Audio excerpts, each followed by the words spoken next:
दोहा सिय सुमंत्र भ्राता सहित कंदमूल फल खाया शयन किन्हा रघुवंश मणि पाई पलूट तत भाई उठे लक्ष्मण प्रभु शोभत जानी कहे सचिव ही शोभन मृदवानी कछोक दूर सजीवान सरासन जागन लगे बैठी विरासन गोह बुलाए पारो प्रीति थब थब राटे अति प्रीति आप लक्ष्मण पहवे जाई कटे भाथा सर चाप चराई शोभत प्रभु ही निहारि निषादो भयो प्रेम बस हृदय विषादो तनु पुलकित जल्लोचन बाई भई वचन सप्रेम लखन सन कहई भूपति भवन सभा सुहावा सुरपति सदन परतर पटरतर पावा मणिमय रचित चारो चरा चोबारे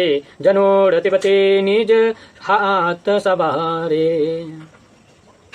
इस प्रकार रघुवंश मणि श्री रामचंद्र जी ने सीता सुमंत माता सीता सुमंत और लक्ष्मण सहित कंदमूल फल खाकर शयन किया और लक्ष्मण जी पाप दबाने लगे। फिर प्रभु श्री रामचंद्र को सोया जानकर लक्ष्मण जी उठे और मंत्री से मीठी बानी द्वारा बोले कि तुम भी सो जाओ और स्वयं धनुष पर बाण चढ़ाकर कुछ दूर विरासन से बैठकर जागरण करने लगे। साथ ही निषाद ने भी अपने विश्वासी पहरेदारों को बुलाकर उनको जगह जगह पर तैनात कर दिया और स्वयं कमर में तसकस और हाथ में धनुष चढ़ाकर लक्ष्मण जी के साथ बैठा। तब श्री रामचंद्र जी को सोते देख निषाद प्रेम के वशीभूत होकर बड़ा ही दुखित हुआ। वह फुलकित शरीर आंखों में जल भर अत्यंत प्रीति सहित लक्ष्मण से बोला, हे लक्ष्मण, राजा दशरथ जी के मंदिर की समता में तो इंद्र का भी घर कुछ नहीं है, क्योंकि यह मणियों से जटित ऐसा विचित्र बना है मानो कामदेव ने ही अपने हाथ में सवारा हो। सोची सुविचित्र शुभोगमय सुमन सुगंध सुहा सुबास फलंग मंजुमणि दीप जहाँ सब विधि सकल सुपास विविध वसन उपाधान तुराए चेरते मृदु विषाद सुहाई तहाँ सिय राम शयन निशे करही निज छबीरते मोनुज मद हरही तेस्य राम माँ सारथी सोये श्रीमती मीत वसन बिनु जाहि न जोई मातु पिता परिजन पुरवासी सखा सुशील दास अरोदासी जोग वही जनहि प्राण की नाई मही शोभत सो राम गुसाई पिता जनक जग विदित प्रभावत ससुर सुरेश सखा रघुराव रामचंद्र प्रतेशो वेदहि शोभत महि विधि बामन के ही श्री रघुवीर की कानन जोगु कर्म प्रदान सत्य कहा लोगो दोहा लोगो। यही क्या, वहाँ तो बड़े बड़े पवित्र सुंदर भोग के सामग्री जैसे सुगंध वाले फूल शोभायमान है, पलंग सुहावने मणियों के दीपक और सब स्थानों में सब प्रकार के सुबते हैं। वहाँ तो दूध के पीने के समान सुहावने भांति भांति के वस्त्र और तकिए बिछोने पर सीताराम रात में सोया करते थे और अपने सचिव से रति तथा कामदेव का गर्भ चूर्ण करते थे।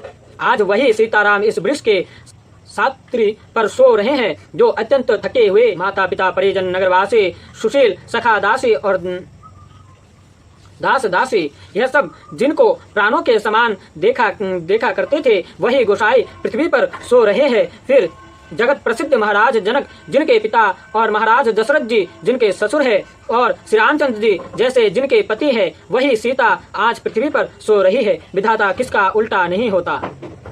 क्या रामचंद्र एवं सीता बन के योग्य है? भाग्य की प्रधानता सत्य है।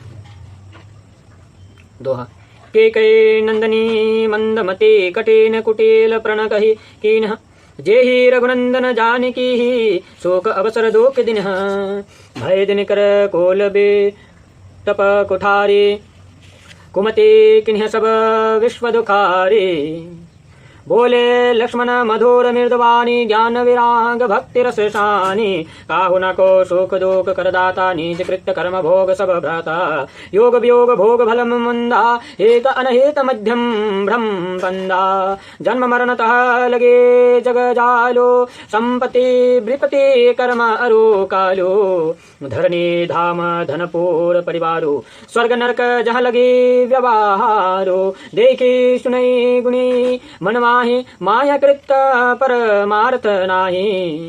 हाँ, के राजा की मंदमती पुत्री ने यह बड़ा कठिन और कुटिल प्राण किया कि जिसने रामचंद्र जी और सीता जी को सुख के अवसर में दुख दिया है।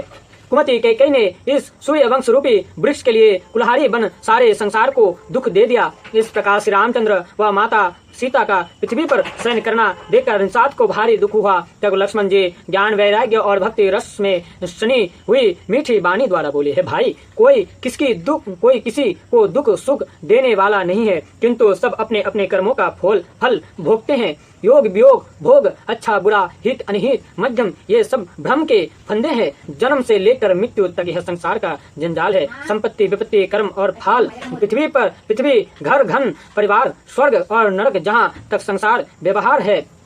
देखिए सुनिए और विचारिए, यह सब माया कृत्य है, इनमें जरा भी परमार्थ नहीं है।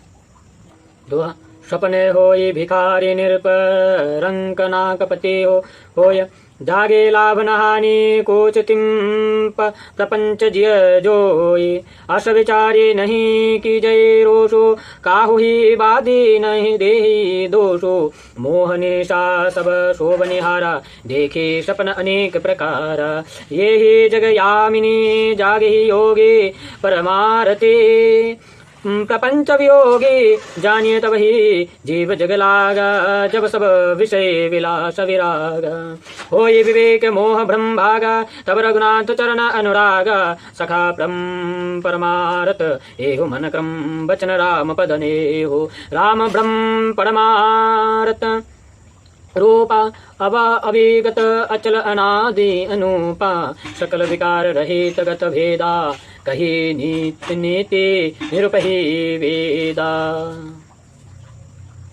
जैसे कोई भीख मांगना स्वप्न में राजा हो जाया वो राजा हो जाए और देवराज इंद्र कंगाल हो जाए तो जागने पर इनको कुछ हानि लाभ नहीं होता, वैसे ही यह सब प्रपंच है। मन में विचार कर देखो, ऐसा विचार कर किसी पर क्रोध मत कीजिए और न किसी को व्यर्थ का दोष ही दीजिए। मोह रूपी रात्रि में सभी सोए हुए अनेक प्रकार के स्वप्न देखते हैं। इस संसार रूपी रात्रि में योगी ही जागते हैं, क्योंकि वे परमार्थी और प्रपंच वियोग है। जगत में जीव को जागा हुआ तब जाने जब उसको सब विषयों से वैराग्य हो जावे। ज्ञान होने पर मोह और भ्रम भाग जाता है, तब श्री रामचंद्र जी के चरणों में प्रीति होते हैं।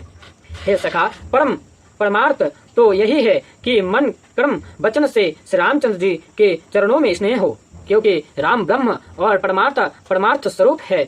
वे अनादि और भीतर बाहर में परिपूर्ण है, किंतु देखने में नहीं आते और अनुभव से भी वे अलक्ष्य है। उनके लिए आदि और अंत नहीं मिलता।